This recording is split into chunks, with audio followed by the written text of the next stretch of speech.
Car தான் sir அடிச்சிருக்கு. வேணும்னே விட்டு தான் அடிச்சிருக்கான். மத்த கூட இது வந்து இந்த பக்கமும் கட்டா இருக்கு, இந்த ஓரத்துலையும் கட்டா இருக்கு. அதை மட்டும் நடுப்புற காரணம்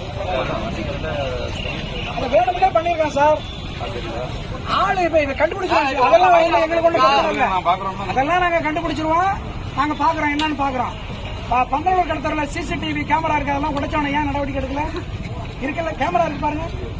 யாருங்க சார்? அப்ப அவனை அங்க கேளுங்க, இந்த வினோத்தை கேளுங்க. அங்க இருக்குது சிசிடிவி கேமரா இருக்கு. அதையே போலீஸ் வச்ச கேமரா. அதையே இடிக்கிறான்னா இப்ப இந்த என்ன நாடு இது? கொலை பண்றவன் கம்ப்ளைண்ட் கொடுத்துட்டு கொலை பண்ணுவானா? கம்ப்ளைண்ட் கூட எழுதி கொடுத்த கம்ப்ளைண்ட் கிடப்புல கிடக்கு. நான் வரிசையா காட்டுறேன் எந்தெந்த கம்ப்ளைண்ட் கிடப்புல கிடக்குது. ஏன்னா போலீஸ் என்னங்க கொடுத்தத வந்து என்னன்னு திருப்பி திருப்பி கேக்குறீங்க. எப்ப கேட்டாலும் கோர்ட்டுக்கு போயிட்டு இருக்க. எதுக்கு போலீஸ் இருக்கு? என்னத்துக்கு இருக்கு? எவனாச்சும் ஒருத்தன் தப்பு பண்ணிட்டு மண்ணெண்ணெய் வச்சுட்டு மிரட்டினா அவனுக்கு பயப்படுறீங்க. அங்க வந்து போலீஸ் எங்களை வைக்கிறான், அவனை கேட்க மாட்டாங்கிறீங்க. எதுக்கு இருக்கு உடுப்பு? எதுக்கு இருக்கு போலீஸ்?